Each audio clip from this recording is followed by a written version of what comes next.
Low RM. Hey Hi, hi. Zay, how you doing? Dude, I'm doing pretty freaking amazing, to be honest. When it comes to interview, what popped up in my mind first was you, because I told the label that if I have to interview with somebody, it's got to be Zach number one. So thanks for having me. Brother, thank you. That really, your kindness and your trust means the world to me, and it's meant the world since the very beginning. And we're having a discussion.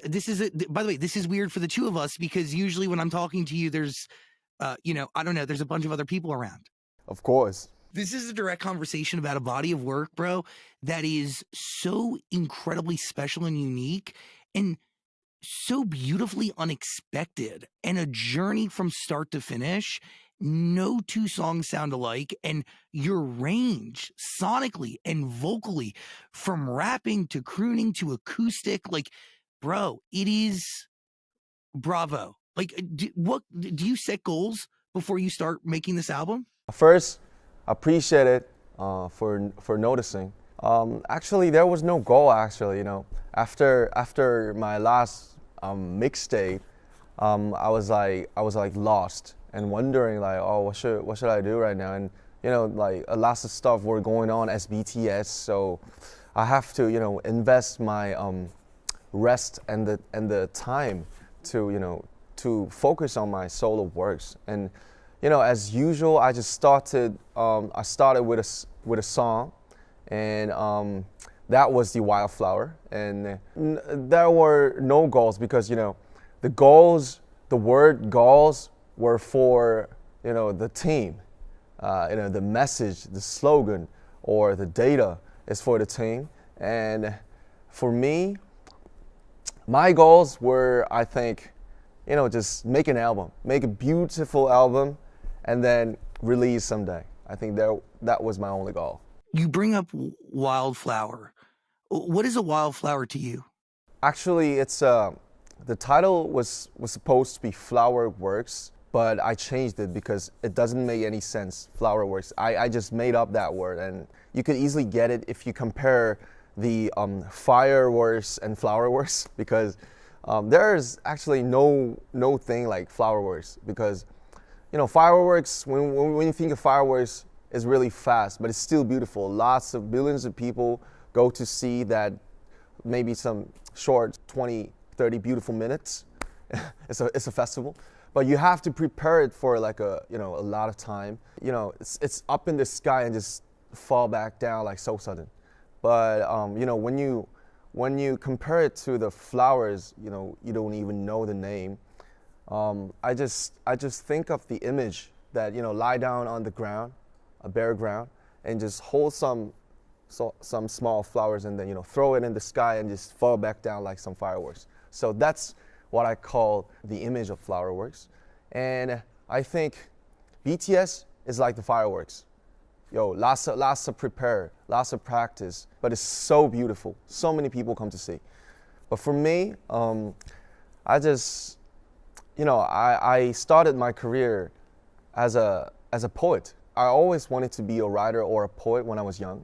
So that's why I chose rap, because rap is rhythm and poetry, basically. So for me, I think I someday want to go back to the bare ground, bare feet, so down to earth, and then like just throw the flowers up in the sky. Oh yeah, this is my fireworks, kind of like that. So yeah, long story. By the way, I can see that visual in my mind. Did any of these songs start as poems? It actually started. I came up with that keyword 7 years ago, 2015. Like in Korean, like flower works. Oh, I gotta make some song called this Flower Works, and it took almost 7 years to from a keyword to be an actual song. Where did you save those words? Like, did you put it in your notes app on your phone? Did you write it somewhere? I wrote down in the phone, of course. I wrote down in a notebook, and actually there's a message in our fan army community that I wrote in 2017. It's called Flower Works. So maybe after the release, the fan would notice and maybe figure out that text again. These songs that are on this solo debut album have been living inside of you for years. Yes, from 7 years to maybe a year. What is your creative process like? Because you talk about obviously starting as a poet, and rapping is putting those poems to a beat. Do you freestyle? Do you write your lyrics? Do you mumble in front of a microphone? How do you do it? Technically, there would be two ways. It could be started from a keyword like flower words or just a simple melody. But usually it starts from a keyword like, yo, what do I gotta say? What do I want to say? Or there's a beautiful track, and then the track calls the melodies and keywords. But usually I think I start with the word, because it's always my major and my main part. And I don't usually mumble or just freestyle. For me, I rather build it like an architect, from stone to stone, brick to bricks. Strategic almost, right? Emotionally strategic. Like you have purpose to everything you do. Like every lyric, every word, every movement has a reason. For this album, it is so me. So sometimes I feel like, oh, this is so cocky. This is so me. But yeah, I can't lie. And yeah, but for Flowerworks, it just, when I just listen to the track, I just popped up in my mind the melody, the right vocal, the right hook. So sometimes a miracle comes to me, but usually it doesn't. So I have to figure out from a single brick. Sorry. It's so funny. Like you talk about a miracle. Like when songs just come to you, do you feel like it comes from a higher power? Because a lot of artists do. Like Chris Martin, for instance, like he thinks his best songs were given to him by like the universe came and like beamed it down into his brain. Actually, there's a song called Higher Power in their career. And I don't know if there's some higher power or, I don't know, some big existence, but maybe it's my unconsciousness and my thoughts, my frank thoughts inside. And there's a certain timing that it comes just some sort of soul. So I think of it like that. I don't know about a higher power or universe. True beauty is true sadness. That is a lyric in one of your records that stands out to me. Can you expand on what it means? True beauty is true sadness? Oh, actually, it's the track 1, right? It's Yoon. Yeah. And it's about a Korean painter. He's my favorite, and I have the biggest respect for him, for his life and message. And when he was alive, he said that he wrote down a memo, a true beauty is a true sorrow. So, but I just want to make it rhyme, so I changed it to sadness from sorrow. But sorrow is like kind of like a more deeper, right? When we see the line, like a true beauty is a true sorrow or a true sadness, like we don't get it, right? Like we don't easily get it. So we have to translate on our own. And for me, it's like, when you're like extremely sad and when you're like extremely happy at the same time, you just shed the tears. Yeah. We're like extremely sad, we shed the tears. When we are extremely happy or impressed, we shed the tears too. I thought about the tears, so like I was like the same thing like too, because why did he say the true beauty is a true sorrow? For me, it's about his life through the Korean War. Korea was a very in danger for like centuries and years and years. We have a very tricky, very sad history. So through his life, he been through all those hardship and the pain. I think it was his kind of conclusion, or like a kind of like a small preach that he realized. So I'm trying to figure out like what's inside. But for me, when I see something really beautiful and really I don't know, maybe artistic, I become really sad. Maybe that's because I'm jealous, or maybe I'm too impressed, or I'm too happy. So it leads to madness. Yeah. So it leads to madness, because that's why when we see his painting is black, and when he was young, he painted his paintings like his father-in-law. His father-in-law was a painter too, was a famous painter, and it was really blue and indigo, like it was sky and sea, like it's really beautiful. But once he been through some very many trials and hardships, and he was in jail for months. When he got back to the real life, he started like mix all the paint colors, and when we mix the colors, it ends in black, right? So it was his madness, but when I see his madness, it's really something elegant and very beautiful. It's his madness, and he actually said that, he wrote down in the diary, this is my madness, this is my anger. I'm just writing every day of my diary. I hate this world, but I try to be a right person. I want to be human. I don't think I'm doing an art. I'm just being a human, and I'm writing down my every anger and beauty like every day. So but there's so me. much beauty in that. Like there's beauty in rawness. There's beauty in honesty and emotion and yes, whatever. Like, honesty. Yes. He was honesty for his whole life. I don't know how, because in Korea, like in his ages, in his times, people were starving. There were no food at that time. There were, right after the war, we were like so poor, the country, the nation.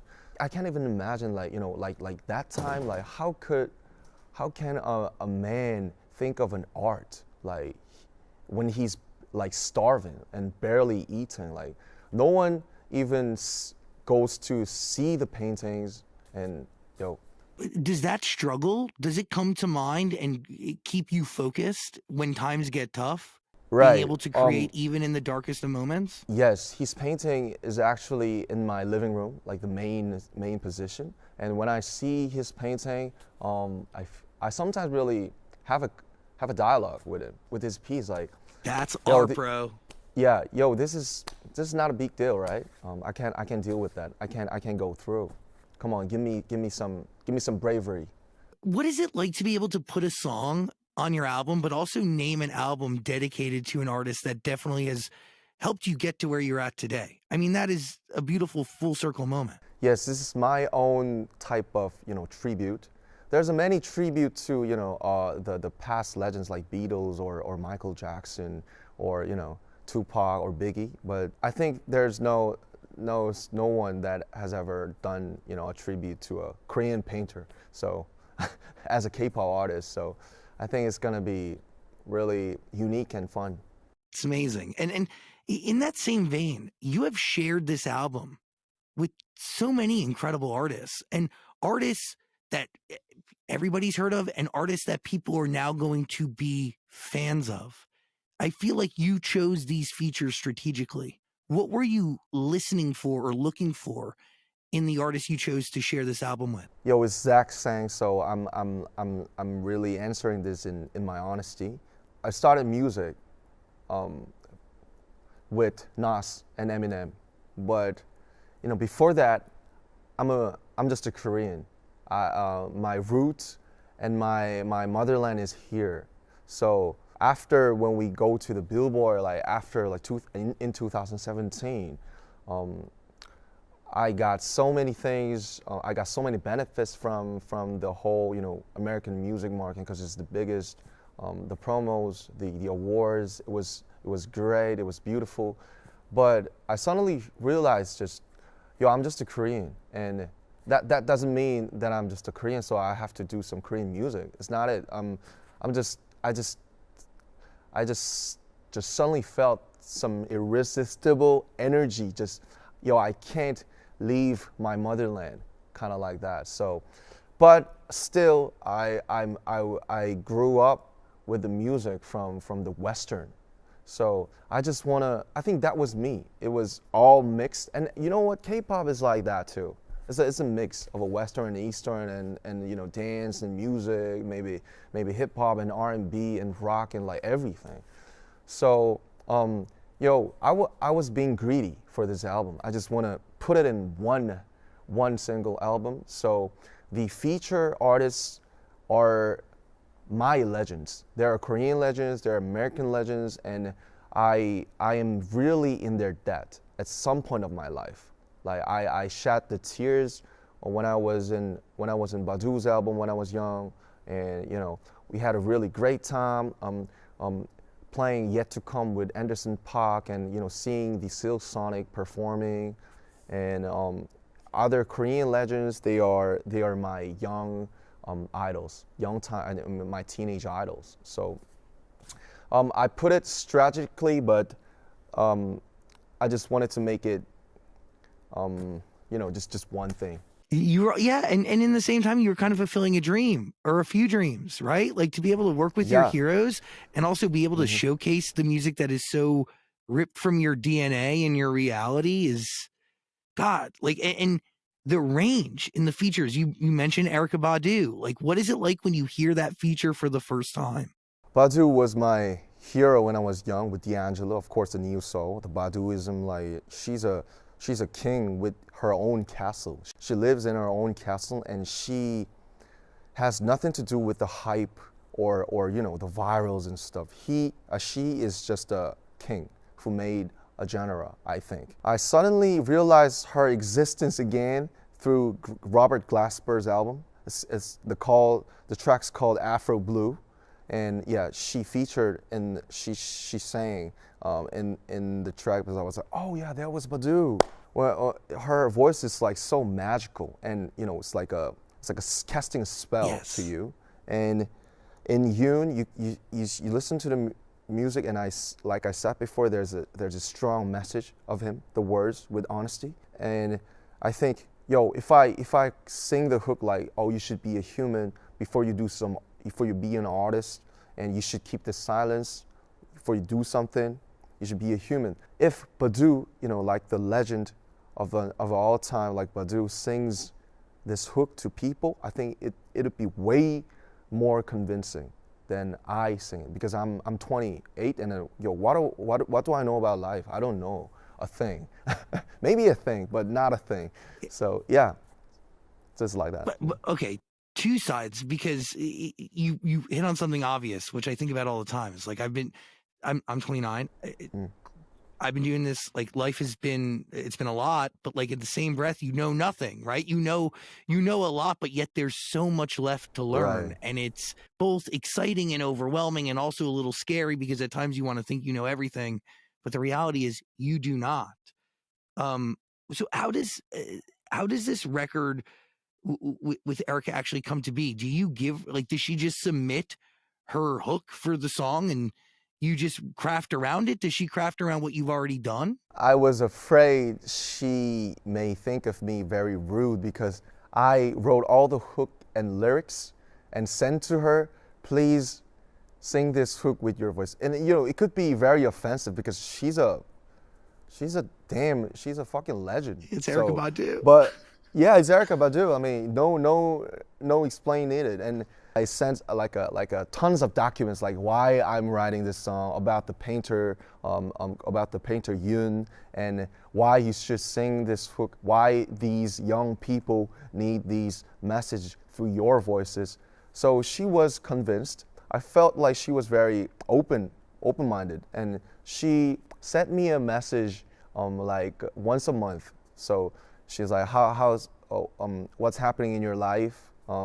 How you're doing? Casual. And yeah, casual. Like she's so nice. I don't feel like she's like she's in her age. Like I feel like she's like 30s when I'm texting with her. Well, by the way, like that's a real collaboration, and some people can do those features and take on a collaboration like that and be incredibly distant, and not want to forge any relationship. Yeah, I don't want to be seemed like I'm using her, because I think there should be a specific reason that we can't reject if you have a feature on this album, because it's my first solo album.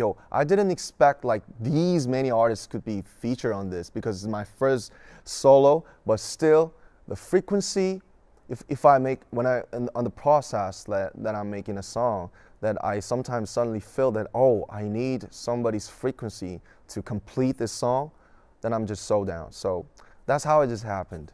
At what point in the process does it present to you that like you need a feature, or this song could be a duet?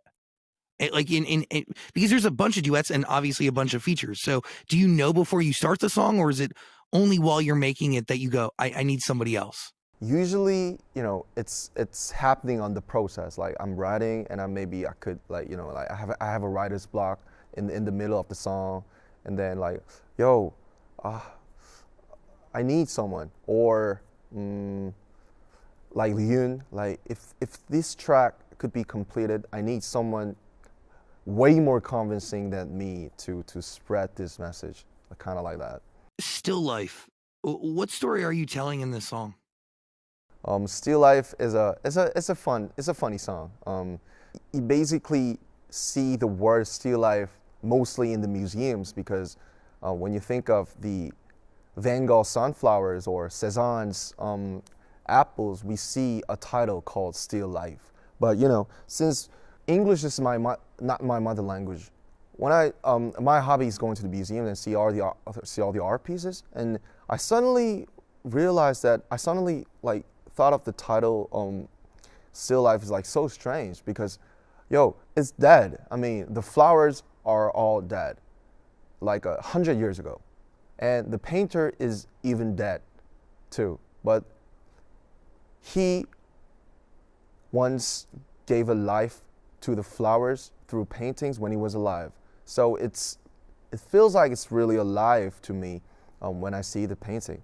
And Still Life is like, when I see the title, I admit it like in two ways. First is that, and two is like, when you get, you don't get questions like this, but if you like get questions like, what are you gonna choose if you know the future, like life or death? Then I'm like, like a movie actor, like, oh, I'm still life. I want to be still alive, kind of like that. So I just want to use it that I'm thinking of myself that my whole life is exhibition, and I may be just a flower or an apple in a painting, but I'm still moving forward and I'm still alive. So that's what I'm telling about. Do you think artists through art or even being an apple in a larger painting ensures that through art you can kind of be alive forever? I'm not sure, but when I see art, it relieves me because I don't need to be jealous of, When I listen to some greatest albums, I become really jealous sometimes, and it's really hard, it's really tough to get that experience because I want to just listen to music as music, but sometimes it's really hard. Like, this guy's like 29 as me, but he made something like this. Like, what am I doing with this with my life? I suddenly think of that because I'm a creator too. But when I see on a painting, it's not my stuff. I will never paint because I do suck at painting. You've tried? Yeah, you have tried. Yeah, I've tried a few times. I'm so bad. So that's not my stuff. So yeah, I gave up. And why I'm telling you this is that there's a small Picasso exhibition in Korea, and he passed away years ago, but his painting was like so alive in some random East Asian country with just me and the communication and the communion. Like, it was so I don't know, some next level. So at that time I felt that it's alive. They're dead but still alive. Do you fuel the jealousy that you may have from listening to other people's music? Do you end up fueling it and putting that into your own success, into pushing yourself creatively? It's my motivation. And there's an old saying, nothing's new under the sun. So a culture is flowing like, back and forth, east to west, west to east, maybe people to people, maybe art to music, music to culture, everywhere. So like my featured artists, they made me. They made my music this day. So I'm a K-pop artist, but I'm doing rock, folk, R&B, of course rap because it's my roots. But there's no borders or boundaries. It's just me. What is the most challenging part of making an album like this? When it comes to an album, people usually have a specific concept, right? There's an intro, and then like when you think of the Don FM, it's a radio station concept, right? So it's like that. But for me, it was just a diary. Like I didn't know what's it gonna be in 2019 when I firstly started the track with Wildflower. Like, okay, I started this track, but I don't know what's the rest gonna be. Could it be a single or an album? I want to make an album, but I don't know it yet. So it was like I told you, like an architect, like just brick to a brick, stone to a stone. So it is the most challenging thing is that you don't know what's it gonna be because there's no a big picture, you know. There's no drawing. Well, it's you. Like you're discovering yourself, right, in the process. Yeah. So you know, I'm changing year by year, month by month. So I just want to watch it and just make it to a one album because you know the world needs an album like this too. When you see Adele's album, the title is like 21, 25, and 30, right? Diary. Yeah. So it's so simple. Like, so Adele gave me bravery too. Like, is there something to different colors as you release more solo albums? I guess not because when I think of Mono, it's like I don't know. I feel like kind of very what is it? Complicated feelings. It got me because some of the tracks I'm still really proud of the tracks, but some of the tracks I just want to remove. But I just don't want to dump it because it's my history. It's mixtape, but so I didn't want to dump it. So I just want to make it like make these two stacks of music as a diptyque, like Mono and Digo. It's rhyming and it's about the colors. In the process, when I was making the last mixtape called Mono, it was a diary from 2015 to 2018. I used to wear like the black clothes, black, gray, and white. And after that, I used to wear, I'm wearing jeans and natural colors like neutral. So I think it could be, you know, more kind to introduce to the people how my change was coming on like this. And Mono and Digo is gonna be a fun diptyque, I think. That's, by the way, incredibly interesting that like everything in life is reflected in the art that you put out, like from even down to the colors that you wear in your clothing. A song like Forgetful, there's a strategic spelling to that title, right? Yeah, it's you know, it's fun. Actually, in Korea, it's called 건망증, and I just couldn't find the same texture as it has in Korean titles. So, like, okay, the closest one is Forgetful, but you know, it's like, oh, this is so not fun and not charming. So I just, you know, it's a sense of humor. Like I just miss the E because I'm so forgetful. This is my favorite song off the album. Oh, really? It's, yeah, you know dude. what? This is the first song that was the kickoff of the whole creative process. I made this song like in 2019, like April, I guess. So it was the first one that I ever completed. Did you make it like just you and a guitar? Like how did this song start? I have a close friend called John. Basically, he's a guitarist, and we did the NPR Tiny Desk with him. Like he's my best friend these days, and I suddenly, actually the lyrics are saying that I'm just 26, so I recorded and completed all of the tracks in my 26. I'm 29, by the way. I told you, like, sometimes like miracles happened, and this song, the whole song was a miracle because I just wake up in the morning and it just suddenly popped out in my mind, like the whole title, the lyrics, and the hook and the everything.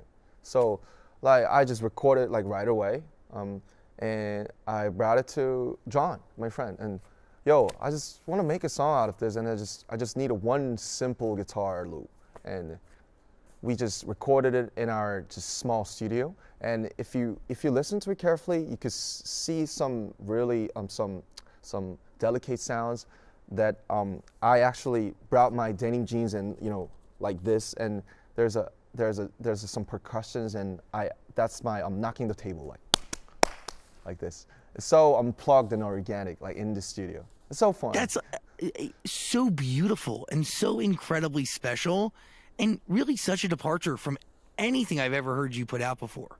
I mean, Yeah. you hear that too, right? Of course. Some musicians of my friends really love the song that I just don't know why. I was like, but they said like, yo, this is so I don't know, like this is so like so heart to heart and so organic. I just love the song so much. It's a folk. Really, Yeah, it's a folk actually. What I know it's as a really folk. beautiful. Mhm. It is a Thank you. folk song, but like, Yeah. does it? What does it mean to you? Like, was it? Did you feel like any part of it was a risk putting it on the album? Um, I told you, this song was the kickoff of the creative Everything started process. from it. Yeah, this is a starting point. So I couldn't take it out of the album, and it's so precious to me because everything happened in a small studio. There's no such some MIDI instruments. It's just all from my clothes and my tables and my guitars and hands. So yeah, I mean, I think I really needed the song because it's so me. I have a song like Wildflower, like, you know, so dynamic, the strings and the rocking vocals and the messages are full, you know, for the whole minutes. But this song is like, you know, like make you like armor down, you know, like just put your armor down and just let's chill, let's take a coffee and yo. That's it. Yeah. How'd you record with Kim on that one? Like, did you Oh. just send it off? Were you in the studio or how did it work? For that time, like 3 years ago, I was like so shy. So I asked John. So I wrote the lyrics and the part of Kim too. So like I asked John, oh, I'm so shy. So please just bring it to Kim. You're the one who arranged this track. So I can have it. I can put it on you. Like, let's go. And then and we did back and forth a little bit. But you know, yeah. So Kim did record it like 3 years ago too. So, but I think she wants to. I've heard that she wants to re-record it like recently. But we thought that was perfect because it's so good. Yeah, it's just the way it was. I love the way it was. So yeah, just leave it behind. It was the moment, right? And like when you Mm-hmm. capture that, you really can't. There's no other take that will ever be better than Right. the moment. Right. I want to leave it in my 26. You know, just stuck in Wow. 26. So have any of these songs taken on new meaning to you today since when you made them back when you were 26? The inspiration of Forgetful, the one who gave me that inspiration was my friend, a friend of mine, but he's not actually, he's far away, kind of like that. So the song really got me, really came to me like different this time because like, okay, I even forget about the inspiration giver of this song. So the meaning of the song and the color of the song, the temperature, the texture is always changing, even in the creative process. And maybe after release, it's gonna be way more different because once they were released, they're not mine anymore. It's just up to the audience and the listeners.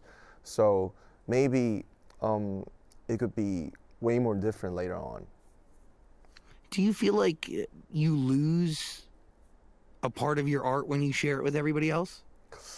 No, once you make it, and once you release it, it's mine until it's not open. But once it's open, it's everybody's.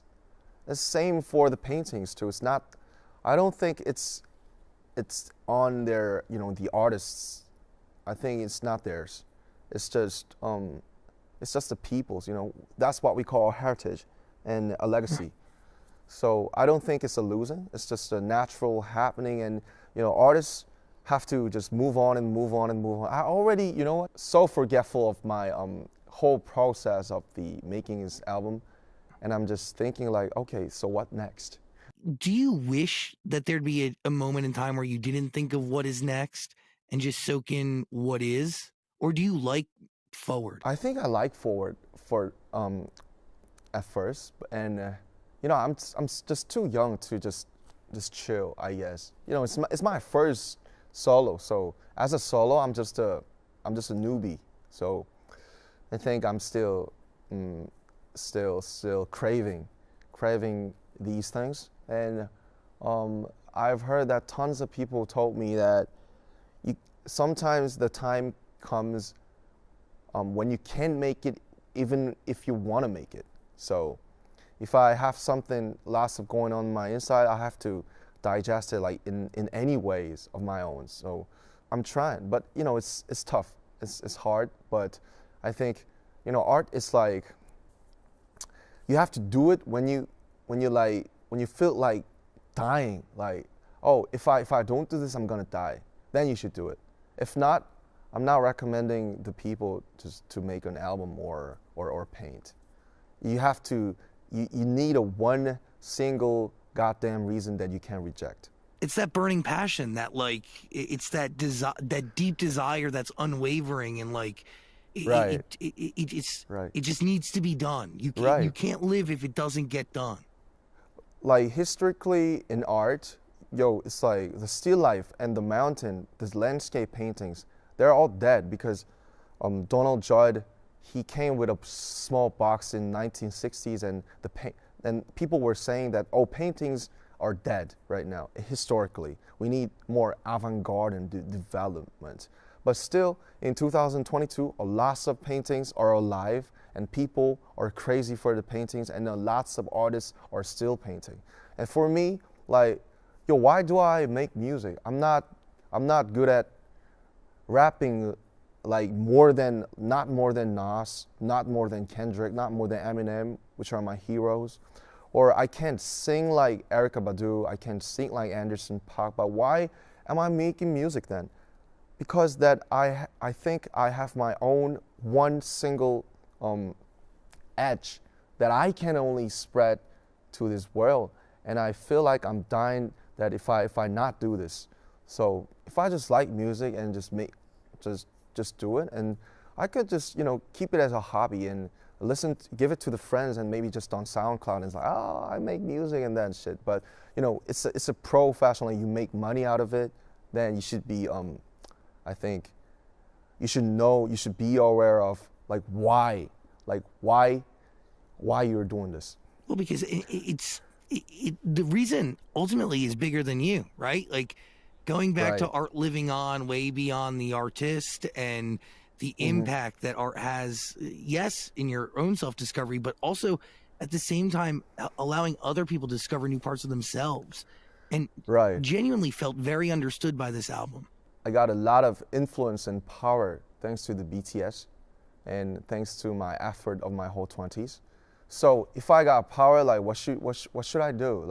I think Yoon, I think there's some specific, maybe some things that these young people need in this time of the world. So I just want to do that because I have the power, and I have lots of infras and the windows to spread.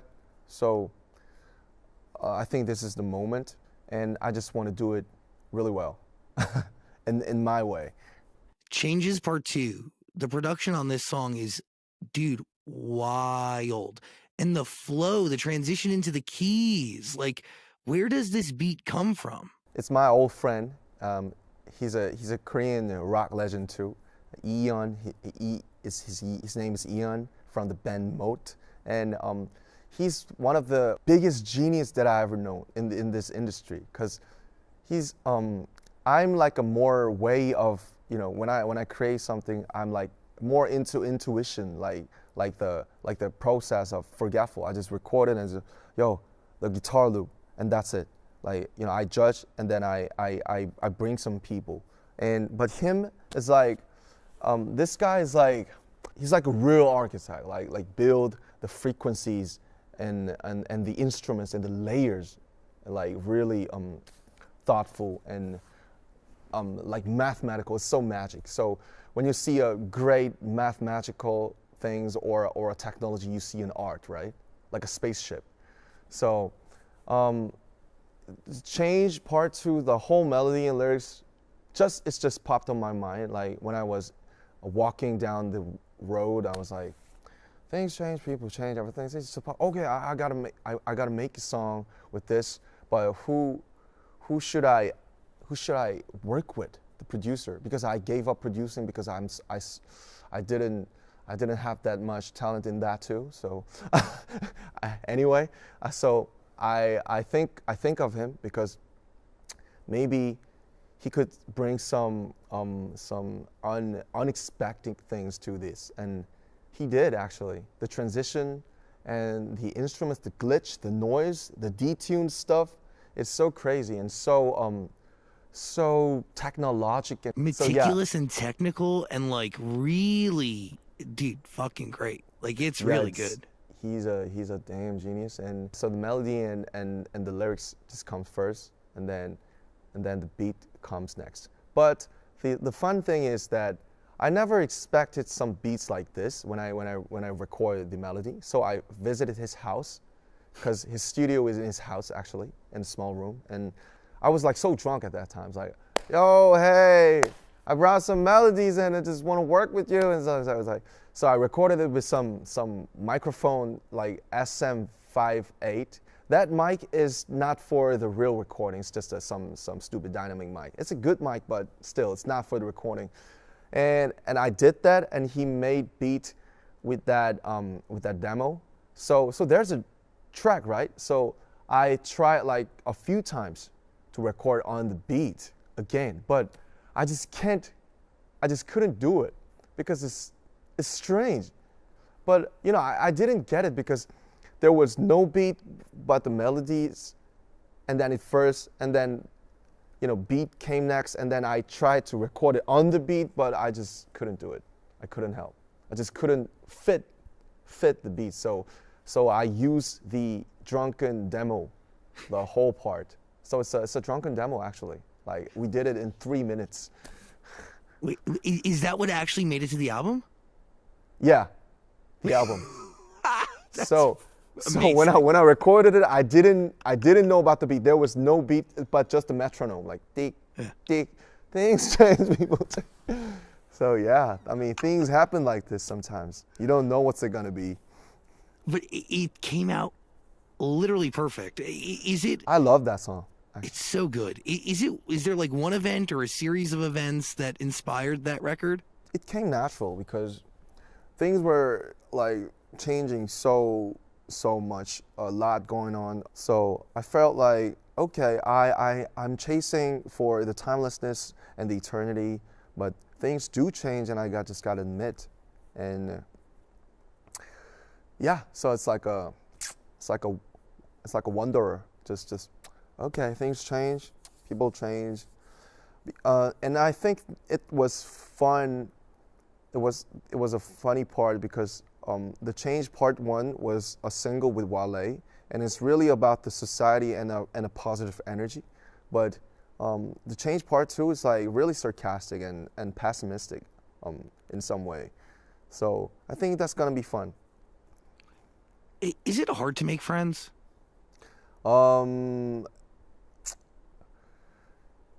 It ain't hard to make friends, but it is hard to make friends.